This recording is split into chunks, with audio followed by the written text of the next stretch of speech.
Welcome back. I'm moving about Egypt and the beautiful sites where you can enjoy your vacation. We always say whenever you visit Egypt, spending a day here will never end. You will have a lot of things to enjoy and you have a lot of places to visit, and each place is unique on its own, and each place can tell you a story and many things about a certain period of time. From here, we're going to talk about the initiative that started recently, and this initiative titled The Day in Egypt Never Ends, and it is very much true. To talk more about this initiative, we have over the phone Dr. Yahya Abdel, former advisor to the Minister of Tourism. Hello. Hello and good morning, and Eid Mubarak to you, Ms. Thank you. Lovely morning to you, and tell us more about this initiative. Well, actually, the Egyptian Tourist Authority recently they released a travel promo to promote travel to Egypt throughout the summer vacation. And really, like I watched the promo, it is creative and stimulating and inspiring as well.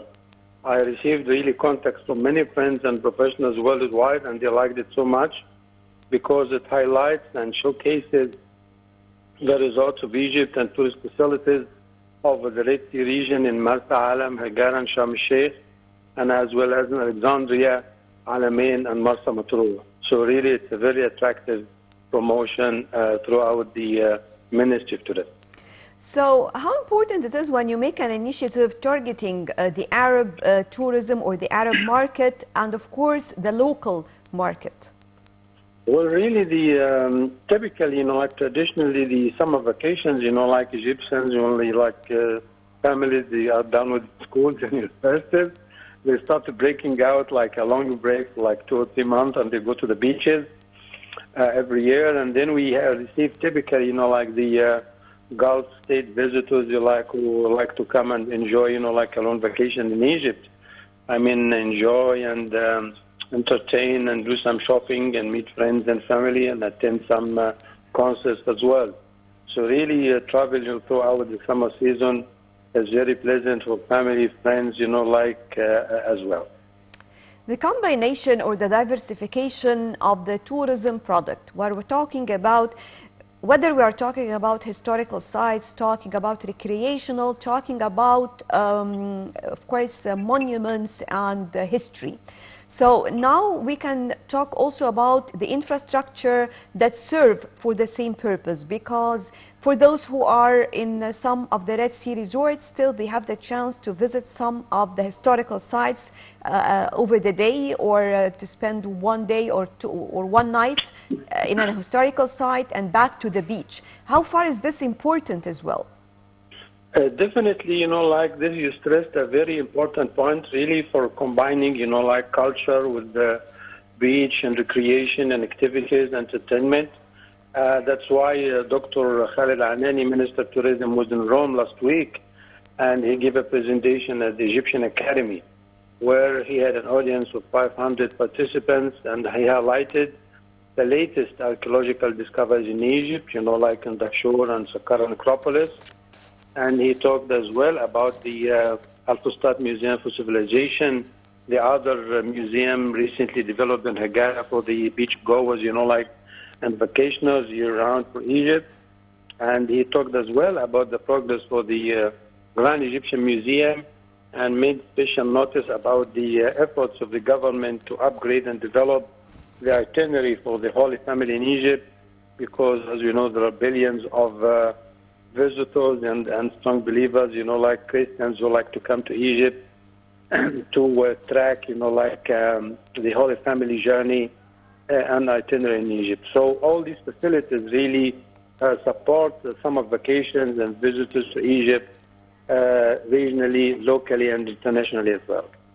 We can say also that just to continue talking in the same or on the same idea, for those who are visiting Hurghada, Sharm el-Sheikh, and the opportunity if you want to go to Upper Egypt, and also if you want to go to St. Catherine, for example.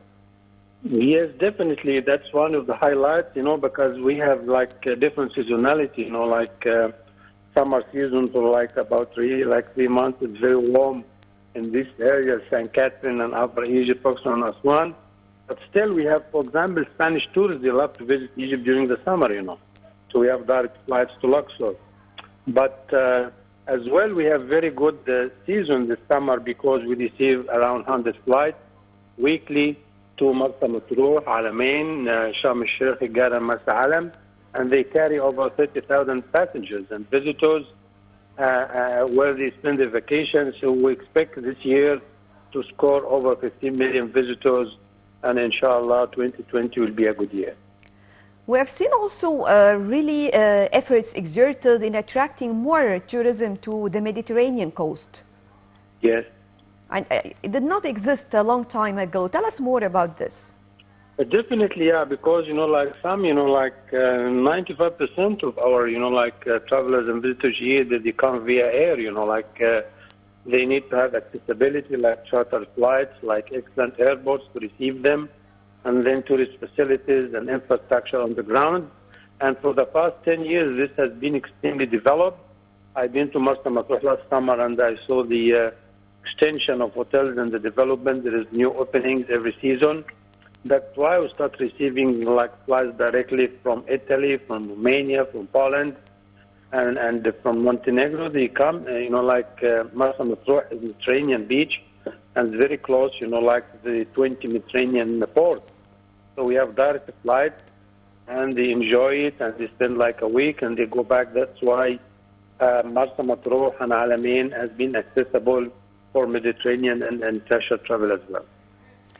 Right, talking also about Egypt and about the idea of opening museums in many of the Egyptian resorts, for example, like the museum that was inaugurated in Sharm el-Sheikh, and how far can it serve in attracting more tourism to the destination? Well, really, because visitors, they like to mix, culture, civilization, and heritage with their daily activities of, diving and fishing and snorkeling and doing all the aquatics. So they enjoy both, and it was very smart move by the Ministry of Tourism and Antiquities to develop resorts, and combine it with culture tourism, where we have like museums, like the private one, privately managed, in the Kader. We have an excellent one in Sharm el-Sheikh. And remember, shortly on November 4, this year, we'll be receiving the COP27 Climate Change Conference, and this is one of the top conferences worldwide, and nearly the whole resort of Sharm el-Sheikh will be overbooked for the whole month, because we'll be receiving thousands of visitors and delegates and officials and professionals for environment. So this is a major event for Egypt that will take place, inshallah, next November. Actually, we were talking today about digitalization, and we have all seen this platform that took place yesterday, talking about it in tourism sector. We know that in tourism, we already have this, whether we're talking about e-booking or flight tickets or all these, but more about it and how far can it attract more tourism to Egypt, just giving all the facilities needed that you can do anything or everything on the internet.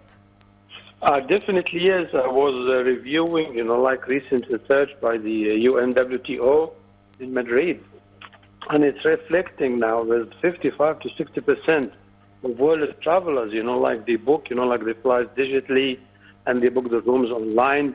So really, this is a far advanced, generation of, the baby boomers and the millennials who like to enjoy the technology and apply it throughout their flight. And, even when you go to some of the international airports, you don't go through the customs. You process boarding throughout your passport, digitally. So we'll see more of accessibility. And that's why the volume of travelers after the lockdown of the corona has been doubled speedily and rapidly. So really, this is a very good, excellent opportunity for Egypt. And just like last week, the airports of the Sphinx and Taba, they have been accredited, certified through World Aviation Authorities. So this is to show the progress of Egyptian aviation, potential. And another 11 airports were being certified by the Airports Council International that they are safe sanitized and immune for health and medical regulations for passengers to go through. So all this adds, to the progress of our facilities and attractions.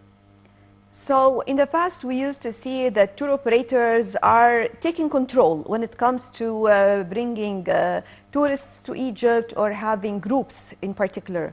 So nowadays we can say that to a great extent we can see more individuals who prefer to use the internet to just move into the word of mouth to learn more about others' experience so that they move into the destination and make all the reservations. Yes, definitely. Within the past 10 years, I was a tourist counselor in the U.S. And by the time there were 35 travel agents, and 200 major tour operators. And they were predicting that, this number is going to be, declining rapidly. And that's what's happening worldwide, through digital and online booking, and facilities. The role, of travel agents and tour operators has been diminished.